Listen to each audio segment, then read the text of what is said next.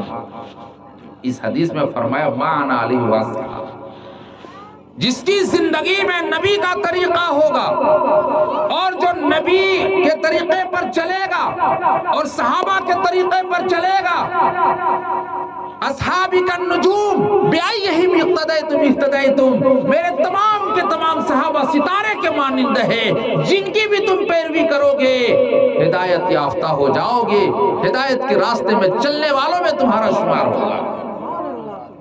تو جہاں یہ بات ہے کہ نبی کی امت کے 73 فرقے ہوں گے، یہ امت اجابتی ہے کہ دعوتی ہے؟ دنیا میں جتنے انسان ہیں اور جتنے مذاہب کے لوگ ہیں، چاہے وہ کسی بھی دھرم کو مانتا ہو، سب نبی کے امت۔ ہم مسلمان نبی کے امت، ہندو بھی نبی کے امت۔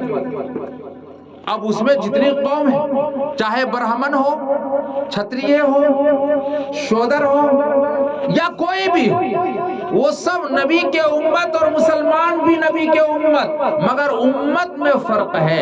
ہم امت اجابتی ہے، یعنی نبی کی جو دعوت تھی ہم نے لبیک کہہ دیا، قبول کر لیا، ہم نے اللہ کو ایک مان لیا اور رسول اللہ کو آخری نبی مان لیا۔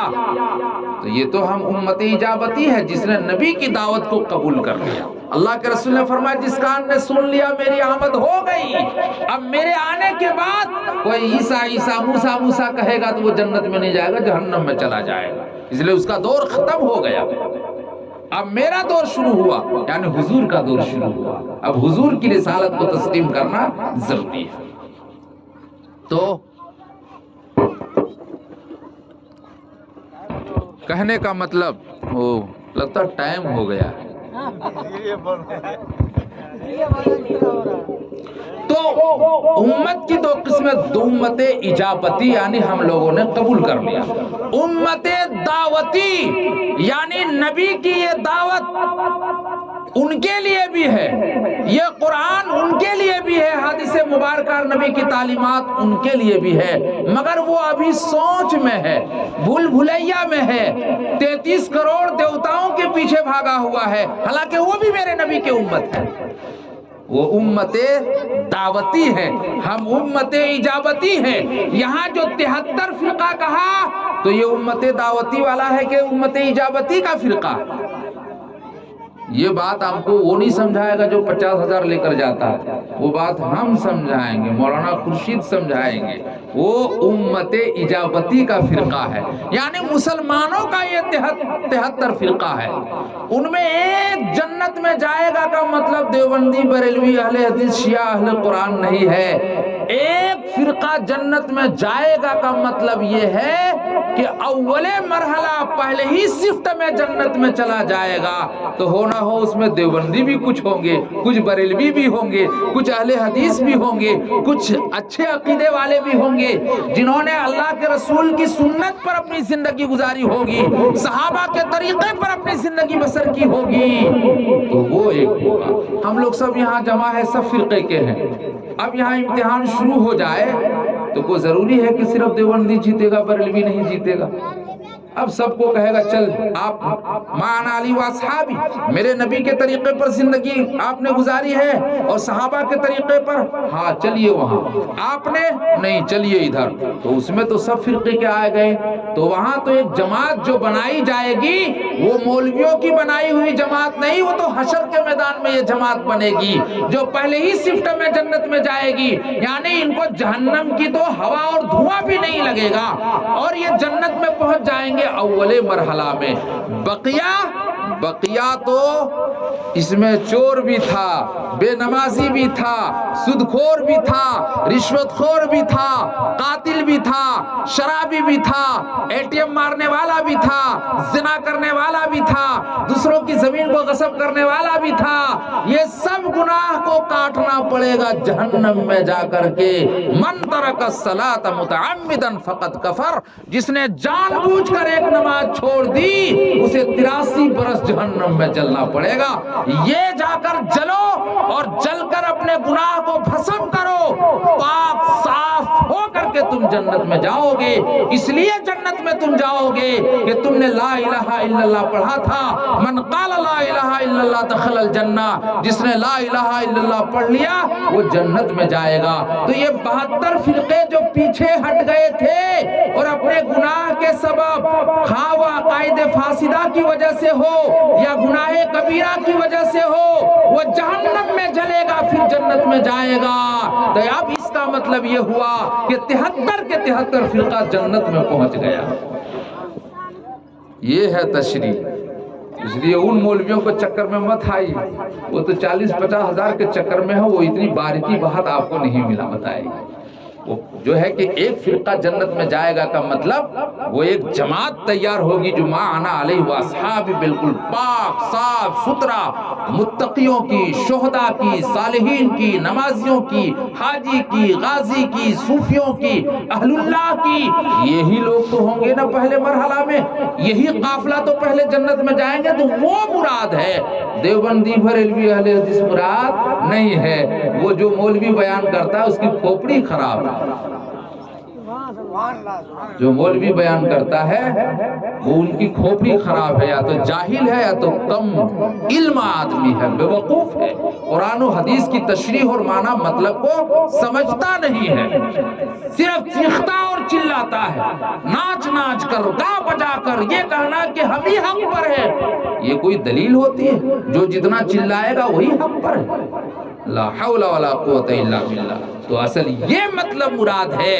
تو یہ 73 کے 73 فرقہ جنت میں، یہ 72 فرقے بعد میں جائیں گے جہنم میں جلنے کے بعد۔ یہ بھی تو کلمہ گو ہے، اور اللہ کے رسول کا یہ فرمان ہے، من قال لا الہ الا اللہ دخل الجنہ، جس نے لا الہ الا اللہ پڑھ لیا وہ جنت میں جائے گا۔ تو اتنی بات سمجھ میں آ گئی۔ تو چونکہ وقت زیادہ ہو گیا اور کھانا اگر ٹھنڈا ہو جائے تو کہیں گے تو یہ مولوی صاحب نے کیا، اس لیے مختصر تقریر کے لیے کبھی کسی اور وقت۔ آپ لوگ جس مجلس میں بیٹھے ہوئے ہیں، آج کے مجلس کا عنوان ہے عقیقہ مسنونہ، یعنی ہم کو اور آپ کو عقیقہ کرنا ہو، اپنی اولاد کی شادی کرنی ہو، زراعت کرنا ہو، تجارت کرنا ہو، یا کوئی بھی کام کرنا ہو، کوئی بھی تقریب سجانی ہو، کوئی بھی معاملات کرنا ہو، بے و شرع کرنا ہو، تو ان تمام چیزوں کے لیے نبی کا ڈائریکشن اور ہدایات موجود ہے، آپ کی تعلیمات موجود ہے۔ تو اللہ کے رسول صلی اللہ علیہ وسلم نے ارشاد فرمایا کہ والدین پر اولاد کے حقوق ہیں۔ ہم اور آپ سمجھتے ہیں کہ اپنے بچوں کو شاندار لباس پہنا دینا، اچھی پوشاک پہنا دینا، عمدہ کھانا کھلا دینا، مکان بنا دینا، دکان بنا دینا، بس حق ادا ہو گیا۔ اب میرا بچہ بچوں میں چہچہانے لگا، اب میرا بچہ بڑوں میں اٹھنے بیٹھنے لگا، اب میرا بچہ بہترین تاجر بن گیا، تو وہ سمجھتا ہے کہ ہم کامیاب ہو گئے اور ہمارا بچہ بھی کامیاب ہو گیا۔ یہ کامیابی نہیں ہے، اور جو حقوق ان کے ہیں وہ آپ نے ادا نہیں کیا، ادا نہیں کیا۔ اولاد کے حقوق کے کچھ مراحل ہیں۔ آج تو افسوس ہوتا ہے جب کسی بستی میں آپ جائیے، دیکھیے سب سے زیادہ میلا کچیلا جو بچہ کھیل رہا ہو، سمجھو یہ مسلمان کے بچے ہیں اور یہ مسلمان کی بستی ہے۔ جس بستی سے گزرو دیکھو، اگر چاپا کل کا پانی اگر سڑک پہ بہتا ہو، کچھ کوڑا کرکٹ وہاں ڈالا ہوا ہو، لوگ جنگھیا پہن کر کے چاپا کل میں نہاتا ہو، سمجھو مسلمان کی بستی۔ میلی کچیلی عورتیں رہتی ہو، سمجھو مسلمان کی خاتون ہے۔ تو یہ تو حال ہے۔ آج کھانے پینے کے اعتبار سے، پہننے اوڑھنے کے اعتبار سے بازی لے گیا غیروں نے، حالانکہ ان کو کھانے کا طریقہ مسلمانوں نے بتایا تھا۔ یہ لوگ لنگوٹی پہننے والے، کسنے والے، اور درختوں کے پتوں میں کھانے والے اور کھلے بدن رہنے والے، ان کو ڈھنگ اور سلیقہ کہا تھا۔ ان کو رہنے کا سلیقہ، کھانے کا سلیقہ، پینے کا سلیقہ، بولنے کا سلیقہ مسلمانوں نے دیا تھا، علیہ السلام نے دیا تھا۔ اور آج اہل اسلام اتنے پیچھے ہو گئے۔ ایک دور تھا کوئی بھی مسلمان جاہل نہیں ہوتا تھا، سب پڑھا لکھا ہوتا تھا۔ آج کیرلا میں چلے جائیے، کوئی آدمی جاہل نہیں ملے گا۔ اسپین میں جب مسلمانوں کی حکومت تھی، کوئی جاہل نہیں تھا، سب پڑھا لکھا تھا۔ یہاں ایک پوائنٹ کی بات بتانا چاہتا، ہمارے چیخنے اور تقریر کرنے سے آپ کی تقدیر بدلے گی نہیں، اور آپ کی قسمت بدل نہیں جائے گی جب تک آپ خود نہ بدلنا چاہیں۔ ایمانداری کے ساتھ بتائیے، ہم لوگ اگر قرآن نہیں پڑھے ہوئے ہیں، دینیات نہیں پڑھے ہوئے ہیں، نماز جنازہ میں پڑھی جانے والی دعا اگر ہمیں یاد نہیں ہے، اگر نماز کے یہ فرائض ہمیں یاد نہیں ہے، اگر واجبات یاد نہیں ہے، نماز کی 51 سنتیں یاد نہیں ہے، غسل کے فرائض یاد نہیں ہے، وضو کے فرائض یاد نہیں ہے، تو ہم کہتے ہیں مولوی صاحب آپ لوگوں کو آپ کے ماں باپ نے پڑھایا۔ یہاں غلطی یہ ہے کہ ہمارے ماں باپ نے ہم کو پڑھایا ہی نہیں۔ آپ پڑھایا تو اسکول کالج میں جانے لگے، مولوی صاحب کے پاس نہیں گئے، اس لیے ہم نہ نورانی قاعدہ پڑھنے جانتے ہیں، نہ قرآن پڑھنے جانتے ہیں، نہ اردو پڑھنے جانتے ہیں، اس لیے دین کی باتوں سے ہم نہ واقف ہیں۔ اگر یہ دلیل ہے آپ کی، تو آپ بتائیے کتنوں کے ماں باپ ایسے ہیں جس نے اپنی اولاد کے لیے مکان بنا کر نہیں دیا، تو کیا آپ مکان نہیں بناتے؟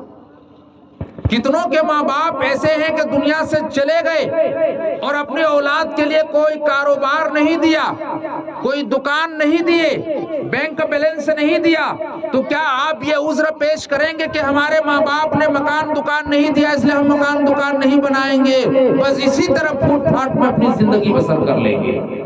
کہیں گے نہیں مولوی صاحب، ان کے پاس وسائل نہیں تھے، غربت کا زمانہ تھا، انگریز کی حکومت تھی، پیٹ میں پتھر باندھتے تھے اور کسی طرح گونلی مڑوا کھا کر کے زندگی انہوں نے بسر کی تھی۔ اگر ان کے گھر میں ہماری جان بچ گئی، یہی بہت بڑی بات ہے کہ ماں باپ خود نہیں کھاتے اور ہمیں کھلاتے تھے، تو ہماری جان کی حفاظت کی یہی بہت بڑی بات ہے۔ اب مکان ہم بنا لیں گے، دکان ہم بنا لیں گے۔ تو پھر جب یہ عذر وہاں آپ پیش نہیں کرتے ہیں تو آپ کے ماں باپ نے اگر آپ کو قرآن نہیں پڑھایا اور آپ کی عمر کہیں 40 سال 50 سال 60 سال 70 سال ہے اور آپ قرآن پڑھنے نہیں جانتے ہیں تو یہ ماں باپ کی غلطی ہے کہ آپ کی غلطی ہے؟ یہ ماں باپ کی غلطی نہیں ہے، آپ کی غلطی ہے۔ اللہ کے رسول صلی اللہ علیہ وسلم کا فرمان ہے اطلبوا العلم من المہد الی اللحد، کہ علم حاصل کرو ماں کی گود سے لے کر قبر میں پیر لٹکے جانے تک، یعنی قبر میں چلے جانے تک۔ تو معلوم ہوا پڑھنے کی کوئی عمر نہیں ہوتی، پڑھنے کی کوئی عمر نہیں ہے۔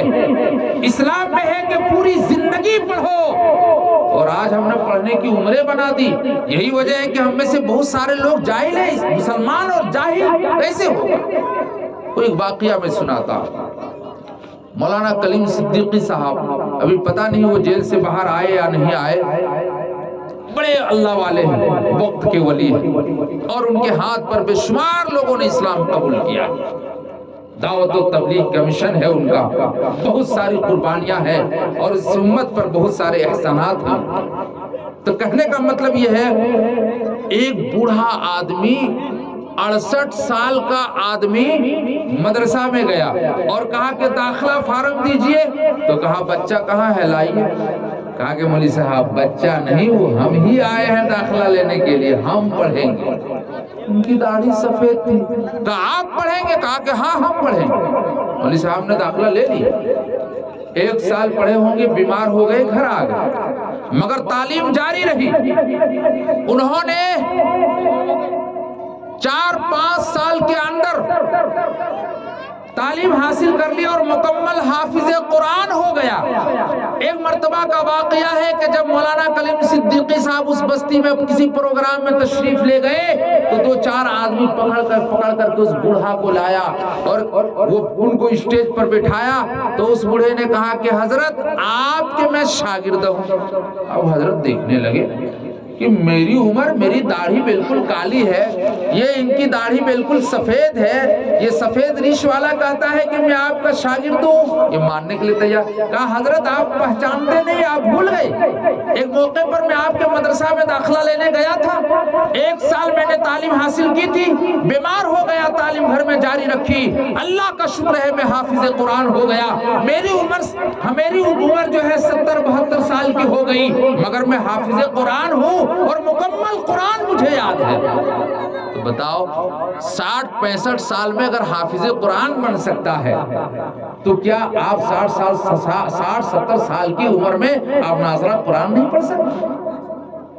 اس لیے میں نے کہا تقریر ہماری جائے مگر ہماری اس بات کو نوٹ کریں، اگر آپ لوگ باقی ماندہ زندگی کو کام میں لگانا چاہتے ہیں تو ایک نورانی قاعدہ خریدیے، یہاں آپ کو عیدگاہ موڑ میں کسی دکان میں نورانی قاعدہ یہ مل جائے گا، 10 روپے، اور ایک اردو کتاب لے لیجئے، نہیں مولوی ملے موبائل کھولیے اور اس میں لکھیے نورانی قاعدہ کا چپٹر نمبر 1 یا لکھیے مفردات، تختی نمبر مفردات یا تختی نمبر مرکبات، اس طرح کے بول کر کے نکالیے کتاب آئے۔ خدا کی قسم آپ اگر محنت کریں گے تو شاندار قرآن پڑھنے لگیں گے۔ ارے اس دور میں گھر گھر مولوی مولانا حافظ قاری اور ہر گاؤں میں مسجد اور امام اور مکتب اور مدارس، اور پھر بھی آپ جاہل۔ اللہ کے یہاں یہ عذر آپ پیش نہیں کر پائیں گے کہ میں پڑھا لکھا، میرے ماں باپ نے ہم کو نہیں پڑھایا۔ آپ کے ماں باپ نے آپ کو مکان بنا کر نہیں دیا، آپ نے شاندار مکان بنا لیا۔ آپ کے ماں باپ نے آپ کو دکان بنا کر نہیں دیا، آپ نے کئی دکانیں بنا دی۔ تو آپ کے ماں باپ نے آپ کو قرآن پڑھا کر نہیں دیا تو پوری زندگی آپ جاہل رہیں گے۔ پوری زندگی پڑھنے کے پڑھیے، طلب العلم فریضۃ علی کل مسلم و مسلمہ، ہر مسلمان پر علم کا حاصل کرنا فرض ہے، چاہے وہ مرد ہو یا عورت۔ اتنا علم تو حاصل کرنا ہر مسلمان پر ضروری ہے جس سے حلال اور حرام کی تمیز ہو، نماز روزے کو ہم جان سکیں، کون سی دعائیں پڑھی جاتی ہیں، کن فعل سے نماز فاسد ہو جاتی ہے اور کن کے کرنے سے فاسد نہیں، سجدہ سہو سے نماز پوری ہو جاتی ہے۔ اتنی باتوں کا، دین کی ضروری باتوں کا جاننا تو ہر مسلمان پر فرض ہے۔ سب کو مولانا مولوی بننا فرض نہیں، مولوی مولانا اور حافظ بننا فرض کفایہ ہے، ڈاکٹر بننا فرض کفایہ ہے، انجینئر بننا فرض کفایہ ہے، مگر اتنا تو دین پڑھنے لا ہر مسلمان پر فرض ہے کہ وہ حلال حرام کی تمیز جانے، پنج وقتہ نماز کا اہتمام کرنے والا ہو جائے اور ترکیب نماز سے واقف ہو جائے، اتنا تو ضروری ہے۔ اس لیے بوڑھا ہو، جوان ہو، نوجوان ہو یا ادھیڑ عمر کا ہو، آج ہی سے آپ لوگ کوشش کریں کہ ہم پڑھیں گے چاہے جو ہو جائے۔ خدا کی قسم 1 سال بھی نہیں گزرے گا کہ آپ بہترین اور شاندار قرآن پڑھنے لگیں گے۔ کس نے کہا دانت ٹوٹ جانے سے قرآن نہیں پڑھنے آتا؟ کس نے کہا بوڑھا ہو جانے سے زبان نہیں چلتی؟ دنیا کی ساری باتوں میں زبان چلتی ہے، کیا قرآن میں زبان نہیں چلے گی؟ دنیا کے سارے کاموں میں ہاتھ پیر چلتا ہے، کیا قرآن کے بارے میں ہاتھ پیر چلائیں گے تو نہیں چلے گا؟ چلے گا۔ نیت درست کیجیے۔ ایک بات بتا کر اپنی بات کو میں ختم کرنا چاہتا ہوں۔ اللہ تعالیٰ پوچھیں گے آپ سے، یہ جتنی ساری نعمت ہے، ایک بات تو بتائیے، کوئی عذر ہے ہمارے پاس کہ اللہ کی عدالت لگے اور ہم عذر پیش کریں؟ ہوا یہ کسی بادشاہ کے ہاتھ میں قابو میں نہیں، ہوا سب کے لیے عام ہے۔ جتنی ہوا ہم کو ملتی ہے اتنی ہی ہوا پرائم منسٹر کو بھی ملتی ہے۔ جتنا پانی ہم کو ملتا ہے اتنا پانی سب کو ملتا ہے۔ دنیا کے جس خطے میں بھی آپ چلے جائیے، ضروریات زندگی کے لیے جو چیزیں ضروری ہے وہ سب کو مہیا ہے۔ پانی آپ کے پاس بھی، پانی ہمارے پاس بھی ہے۔ سورج آپ کے پاس بھی ہے، سورج کی روشنی ہمارے پاس بھی ہے۔ چاند کی چاندنی آپ کے پاس بھی ہے، چاند کی چاندنی ہمارے پاس بھی ہے۔ زمین پر آپ بھی چلتے ہیں، زمین پر ہم بھی چلتے ہیں۔ آسمان کا سایہ آپ کے سروں پر بھی ہے، آسمان کا سایہ بادشاہ کے سروں پر بھی ہے۔ تو یہ سب ضروریات زندگی تو جو بادشاہ کو میسر، وہ یہ غریب آدمی کو بھی میسر ہے جو ضروری ہے۔ تو پھر ہم کیا عذر پیش کریں گے؟ اس لیے عذر کچھ نہیں ہے۔ یہ سردی، یہ گرمی، یہ بارش، یہ دھوپ، یہ سردی، یہ گرمی، یہ بارش، یہ دھوپ، یہ چہرہ، یہ قد، یہ رنگ و روپ، چرندوں پرندوں پر قابو دیا، تجھے بھائی دے کر کے بازو دیا، بہن بھی دی اور شریک سفر، یہ رشتے، یہ ناطے، گھرانہ، یہ گھر۔ اللہ پوچھے گا نا، ارے سب دیا تھا، بھائی دیا تھا، بہن دی، رشتہ ناتا تھا، گھر گھرانہ تھا، کھیت کھلیان، سب سے ہم نے تم کو نوازا تھا۔ اللہ پوچھے گا یہ سردی، یہ گرمی، یہ بارش، یہ دھوپ، یہ چہرہ، یہ قد، یہ رنگ و روپ، چرندوں پرندوں پر قابو دیا۔ قابو ہے کہ نہیں؟ چرندوں پرندے، یہ تو یہ مرغی ہے جس کو ہم لوگ قابو کر کے روزی کر کے کھاتے ہیں۔ آج انسان تو سورج کو بھی اپنے قید کر لیا کہ شولر کو باہر رکھتا ہے، سورج کی روشنی کو قید کر کے اور بلب جلاتا ہے۔ انسان اتنا بہادر اور طاقتور ہے کہ انسان چاند پر بھی پہنچ گیا۔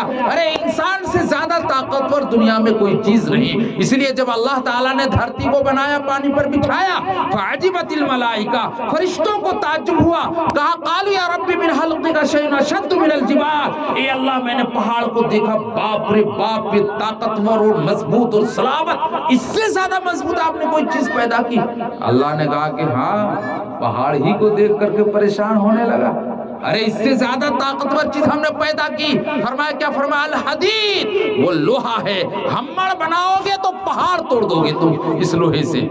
تو فرمایا قالوا یا رب من خلقک شیء اشد من الحدید، الہ العالمین، لوہا سے بھی زیادہ کوئی چیز آپ نے پیدا کی؟ اللہ نے فرمایا کہ ہاں۔ فرمایا وہ کیا ہے؟ فرمایا کہ النار، وہ کیا ہے؟ آگ ہے۔ یہ سب ہمڑ پتھر کو آگ میں ڈالو تو پانی بنا دیں گے۔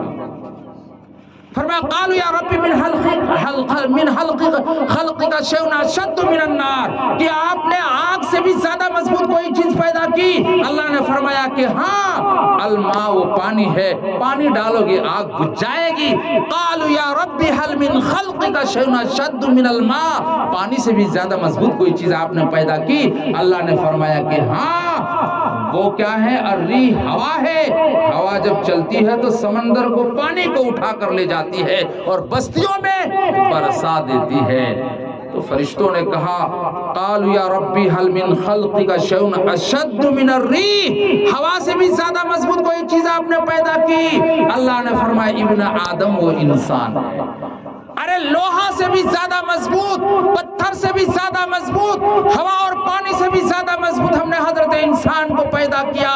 یہ سمندر میں راستہ تلاش کر لیتا ہے، پہاڑ کو توڑ کر راستہ بنا لیتا ہے، یہ چاند پر پہنچ جاتا ہے، زمین کو کھود کر پانی نکال لیتا ہے، ہوا کو اپنے ہاتھ میں لے لیتا ہے۔ 18-19 لاکھ کی گاڑی کھڑی ہے، 5 روپے کا ہوا نہ ڈالو تو 2 قدم آگے گاڑی نہیں بڑھ سکتی ہے۔ یہ ہوا کو اپنے قبضے میں اور اپنے اپنے کیپیسٹی میں انسان نے کر لیا ہے، یہ انسان اتنے طاقتور ہے۔ آپ اتنے طاقتور ہونے کے باوجود بھی آج تک احساس کمتری کے شکار ہیں۔ تو اتنی ساری نعمتیں اور اتنی طاقتیں آپ کو اللہ نے دی ہے، تو اس کے بارے میں پوچھ ہوگی۔ یہ سردی، یہ گرمی، یہ بارش، یہ دھوپ، یہ چہرہ، یہ قد، یہ رنگ و روپ، چرندوں پرندوں پر قابو دیا، تجھے بھائی دے کر کے بازو دیا، تجھے بھائی دے کر کے بازو دیا، بہن بھی دی اور شریک سفر، یہ بس بہن بھی دی اور شریک سفر، یہ رشتے، یہ ناتے گھرانہ، یہ گھر، اولاد بھی دیے اور والدین بھی، کہ الف لام میم قاف عین و غین، کہ الف لام میم قاف عین و غین، عقل و ذہانت، شعور و نظر، یہ بستی، یہ صحرا، یہ خشکی و تر، عقل و ذہانت، شعور و نظر، یہ بستی، یہ صحرا، یہ خشکی و تر، اور اس پر بھی کتاب ہدایت بھی دی، نبی بھی اتارے، شریعت بھی دی، غرض کے سبھی کچھ ہے تیرے لیے، بتا تو نے کیا کیا میرے لیے، کہ اللہ پوچھے گا کہ کیا کیا تو نے میرے لیے۔ اللہ سے دعا ہے کہ اللہ تعالی ہم سب کو کہنے سننے سے زیادہ عمل کی توفیق عطا فرمائے، آمین یا رب العالمین۔ دعا کر لیجیے۔ اللہم صلی علی محمد النبی الامی وعلی آلہ وسلم تسلیما۔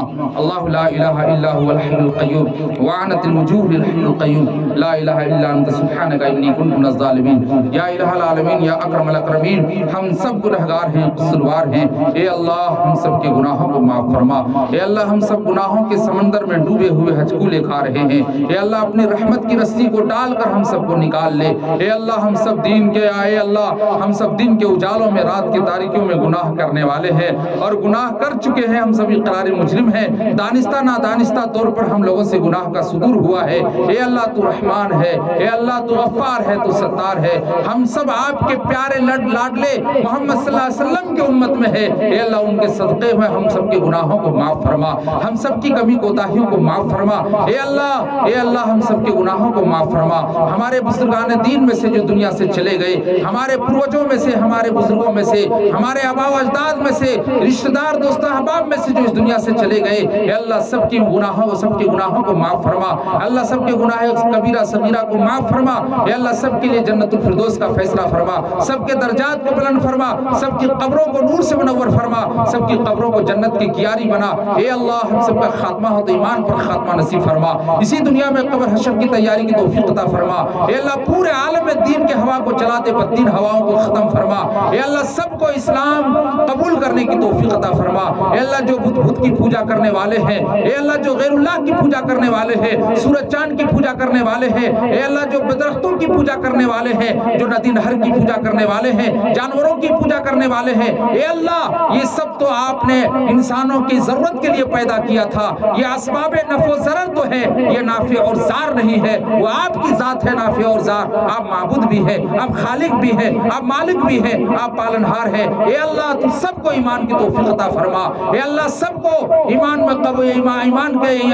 قبول کرنے کی توفیق عطا فرما، اے اللہ سب کو اسلام سے مشرف فرما، اے اللہ سب کو اعلاء کلمت اللہ کے لیے قبول فرما، اے اللہ ہم مسلمانوں کے گھروں سے گانے بجانے کی آوازیں آتی ہے، قرآن کی تلاوت کی آواز آنے لگے، وہ ماحول اور وہ سوسائٹی قائم فرما، اے اللہ وہ فضا قائم فرما، اے اللہ زہر آلود میں ہم سب پل رہے ہیں، زہر آلود کا فضا ہے، اے اللہ ایمان و یقین کی خوشبو ہمیں نصیب فرما، اے اللہ جس مقصد کے لیے صاحب خانہ نے آج کے یہ پروگرام کیا ہے، جن بچوں کے نام پروگرام کیا ہوا ہے، یہ جن بچوں کے نام عقیقہ ہوا ہے، عزیزم جعفر سلمہ اور عزیزم مدثر اور عزیزم مزمل اور ایک عزیزہ نصیحت اور نکھت پروین ہے، اے اللہ ان بچوں کی عمروں کو دراز فرما، ان بچوں کو شیطانی وسائل سے حفاظت فرما، نظر بد سے حفاظت فرما، تمام قسم کی بیماریوں سے حفاظت فرما، اے اللہ ان بچوں کو علم دین کا داعی شدائی بنا، حافظ قرآن بنا، اے اللہ ایک اور نیک بن کر زندگی گزارنے کی توفیق عطا فرما، ان کے گھروں میں خیر و برکت کا نزول فرما، تمام قسم کے اعلیٰ بلا اور درگھٹناؤں سے ان کی حفاظت فرما،